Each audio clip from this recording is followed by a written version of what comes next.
Selamat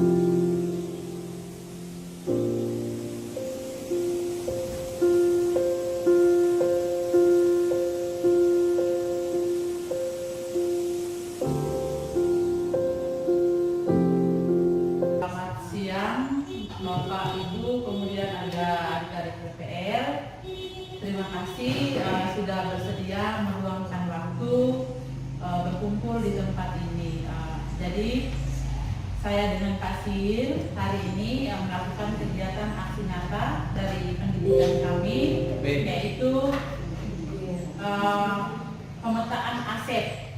Jadi dari modul yang kami belajar tentang pemanfaatan sumber daya yang ada di sekolah, aksi nyatanya adalah bersama rekan sejawat di sekolah melakukan pemetaan aset atau melihat sumber daya yang ada di sekolah sebagai aset sekolah, sehingga sumber daya tersebut bisa dimanfaatkan atau dapat dimanfaatkan ketika ada dalam sebuah acara misalnya, kemudian kita kesulitan mendapatkan sesuatu yang kita butuhkan yang memang tidak ada di sekitar sini, tetapi bisa dimanfaatkan dari aset kita atau sumber daya kita itu, maka kita bisa lakukan.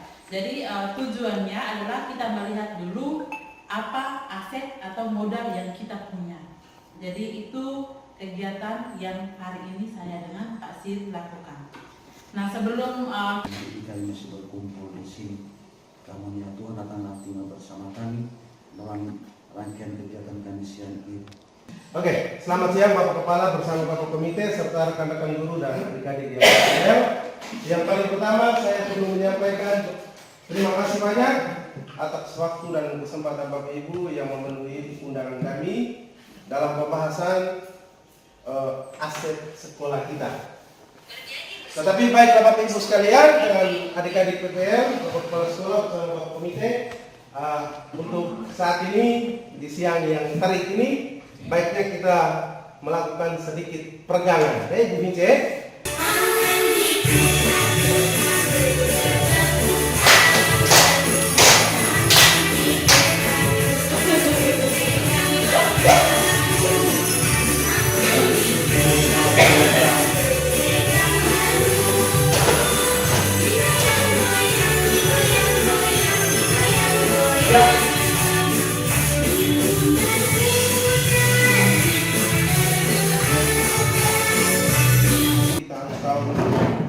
Sebenarnya daya itu, sumber daya atau aset itu apa sebenarnya, lalu pemetaan aset itu apa saja yang dimaksudkan dengan aset di sekolah.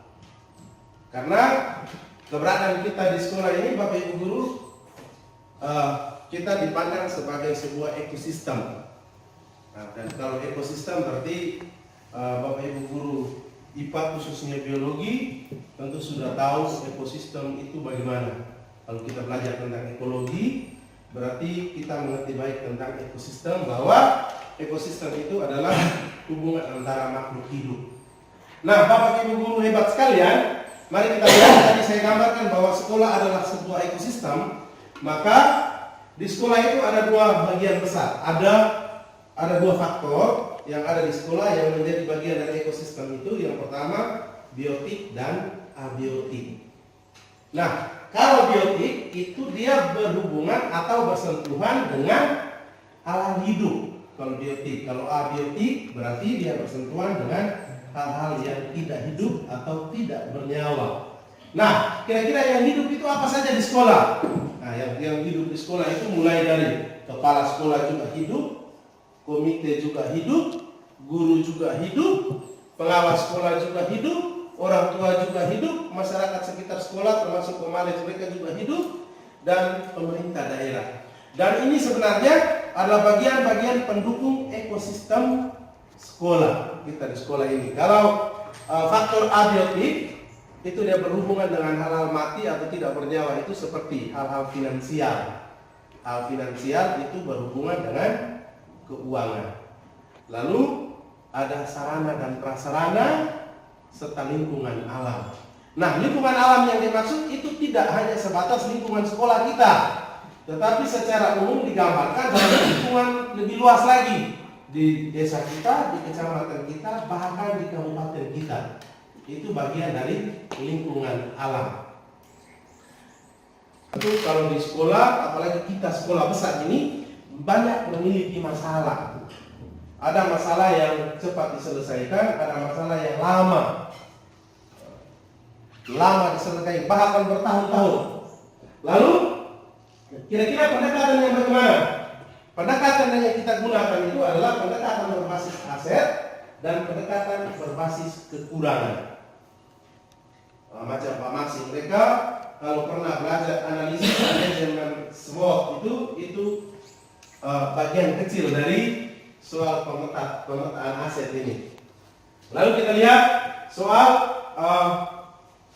pendekatan ini. Yang pertama, berbasis kekurangan atau masalah hambatan dengan ciri khusus yang ada di bawah itu kalau berbasis pada kekurangan itu fokus pada masalah atau isu, lalu dia berputar pada masalah utama, mengidentifikasi kebutuhan dan kekurangan, selalu bertanya apa yang kurang, fokus mencari bantuan dari sponsor atau institusi lain, merancang program atau proyek untuk menyelesaikan masalah, lalu mengatur kelompok yang dapat melaksanakan proyek. Lalu berbasis aset atau kekuatan, itu dia fokus pada aset dan kekuatan. Apalagi kalau kita gambarkan seperti sekolah ini, kita punya banyak kekuatan, punya dana besar, punya sarana prasarana yang permanen, punya lingkungan alam yang mendukung. Lalu pendekatan berbasis aset itu dia selalu berpikir tentang apa yang terjadi ke depannya atau masa depan. Yang ketiga, berpikir tentang kesuksesan yang telah diraih dan kekuatan untuk mencapai kesuksesan tersebut. Lalu mengorganisasi kompetensi dan sumber daya, lalu merancang sebuah rencana berdasarkan visi dan kekuatan, dan terakhir melaksanakan rencana aksi yang sudah diprogramkan. Ini kita mau sebut itu ciri khas atau langkah-langkah dalam menyelesaikan sebuah persoalan dengan dasar berpikir atau berpijak kita itu tergantung basis mana yang kita mau pakai. Lanjut Ibu Jesi. Lalu kita lihat aset-aset dalam sebuah komunitas, dalam sebuah ekosistem kita. Itu Ibu Betty, ada yang pertama itu modal manusia. Modal manusia misalnya kita lihat Ibu Betty dari PPL, salah satu aset di sekolah kami ini Ibu Betty. Beliau ini guru kimia senior di Kabupaten Flores Timur dan menjadi bagian penting dalam musyawarah guru mata pelajaran program kimia. Lalu itu modal manusia. Saya contoh salah satu modal manusia di sekolah ini adalah Ibu Betty. Lanjut, yang kita lihat yang kita perlu ketahui tentang modal manusia. Tadi kita menginventarisasi pengetahuan seperti yang saya bilang tadi soal kecerdasan. Saya gambarkan Ibu Betty tadi masuk dalam pengetahuan dan kecerdasan. Lalu keterampilan yang dimiliki setiap warganya. Itu saya ambil sampel macam Ibu Betty tadi. Coba lanjut Ibu Jesi. Lalu modal sosial. Modal sosial itu dimaknai sebagai norma dan aturan yang mengikat warga masyarakat yang ada di dalamnya dan mengatur pola perilaku warga. Lalu contoh-contoh yang termasuk dalam modal sosial antara lain asosiasi, yaitu kelompok yang ada di dalam komunitas masyarakat yang terdiri atas 2 orang atau lebih yang bekerja sama dengan satu tujuan yang sama dan saling berbagi untuk satu tujuan yang sama. Itu gambaran kecil, misalnya kelompok-kelompok arisan guru. Itu juga bagian dari modal sosial. Dengan arisan guru yang 10.000 itu juga kita saling membantu.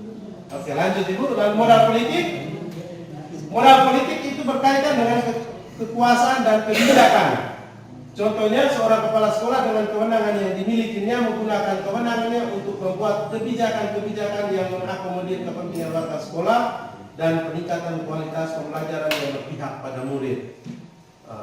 Itu gambaran ini, misalnya kepala sekolah dia punya kebijakan, misalnya ada guru mata pelajaran khususnya guru sertifikasi, dia tidak dapat jam kurang, dia punya kewenangan untuk mengambil kebijakan untuk mengisi ruang-ruang mana untuk memenuhi jam pelajaran bagi guru seorang sertifikasi seperti yang terjadi di sekolah kita. Dalam modal agama dan budaya, tentang agama dan budaya ini cukup penting sehingga kita mengetahui sejauh mana keberadaan ritual keagamaan dan kebudayaan yang ada di masyarakat serta pola relasi yang tercapai di antaranya, dan selanjutnya bisa dimanfaatkan sebagai peluang untuk menunjang pengembangan perencanaan dan kegiatan bersama.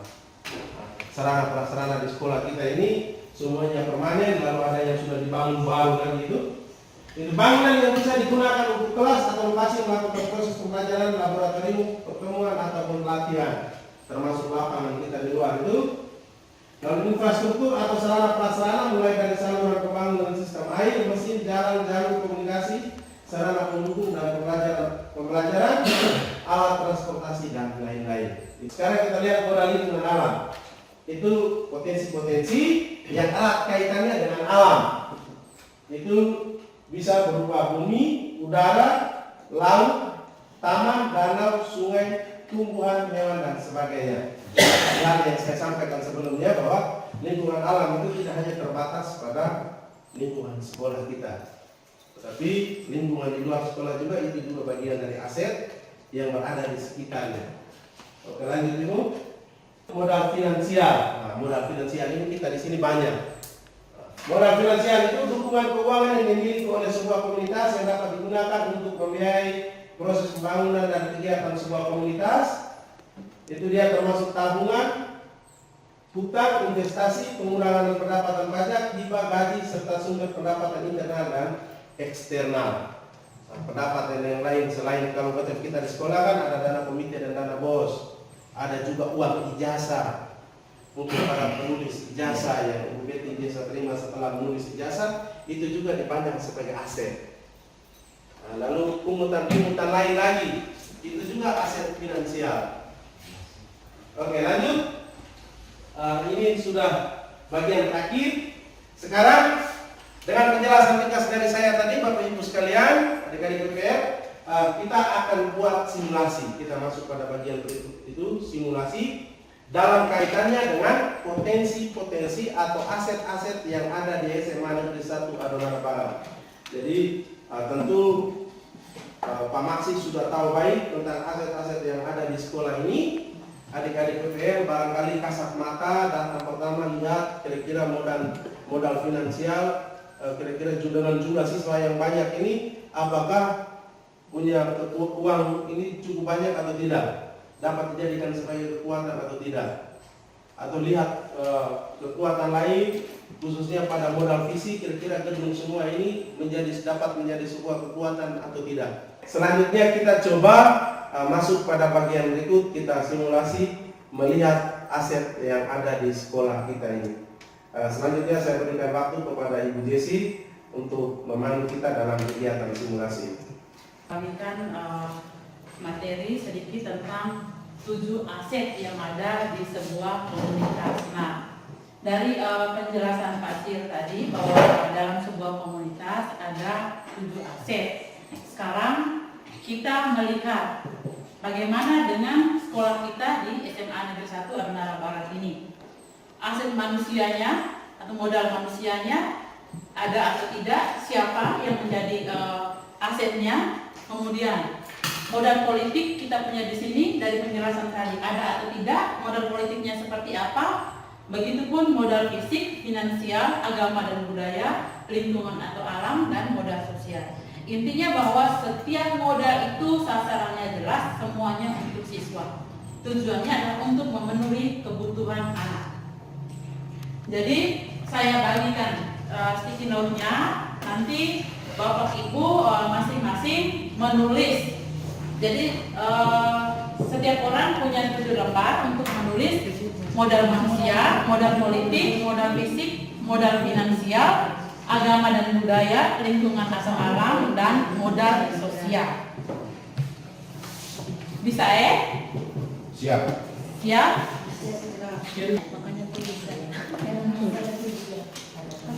Modal lingkungan atau alam itu misalnya dulu biologi ada pelajaran yang bawa ada alat pantai, modal manusia misalnya Pak Anus bisa silat, itu juga dia punya kemampuan lebih.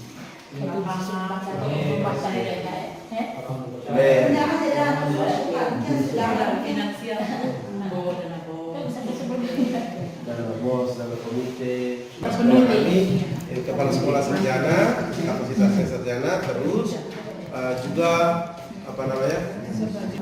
wali kelas dengan orang tua wali. bantuan. Isi. Yang fisiknya itu boleh ketemu. kebijakan politik itu misalnya lagi toh Fisik saja. Perlindungan apa ya? Meninggi ulangi manfaatan untuk Hari itu namanya ini apa? Taman bunga, kebun sekolah, mata air, hutan lindung. tempat budaya laut. kita nggak kayak gini kan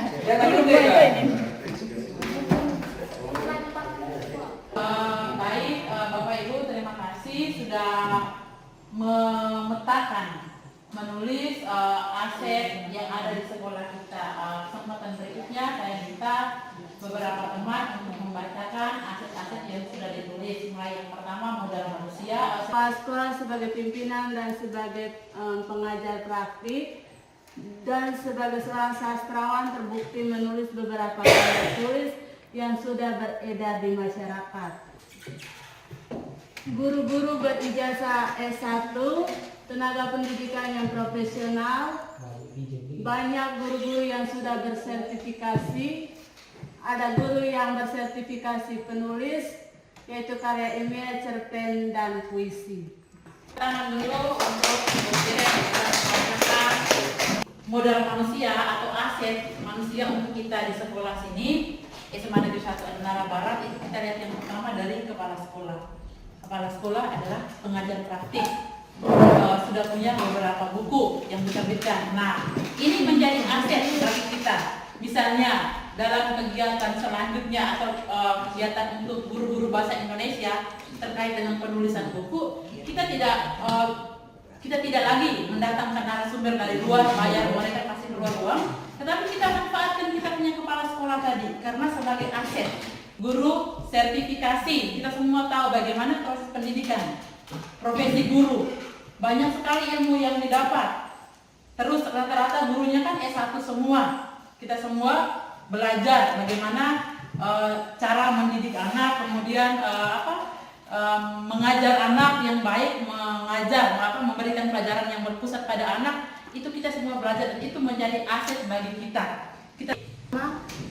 Kerjasama antara orang tua dan wali kelas.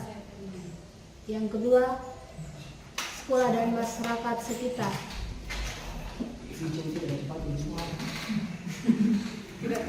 Kerjasama antara wali kelas dan guru, kerjasama antara wali kelas dan orang tua, kebijakan mendatangkan alumni, memberikan atau menyumbangkan bantuan untuk sekolah. Satu tadi yang sering kita lihat yang beberapa kali itu berkaitan dengan kebijakan mendatangkan dana atau bantuan terkait dengan pembangunan yang ada di sekolah. Sumbangan dari alumni, misalnya kemarin ada alumni kita yang anggota DPR, kita minta bantuan memberikan sumbangan untuk pembangunan pagar. Itu berkaitan dengan modal politik. Yang berikut modal fisik. Kelas, perpustakaan, laboratorium.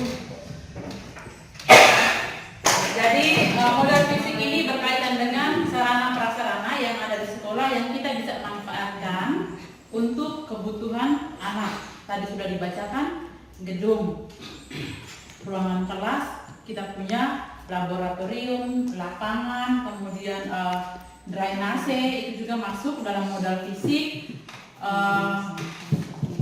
Apalagi laboratorium ada lab IPA, ada lab komputer, dalam pembangunan lab bahasa. Dana BOS, dana komite, sumbangan alumni.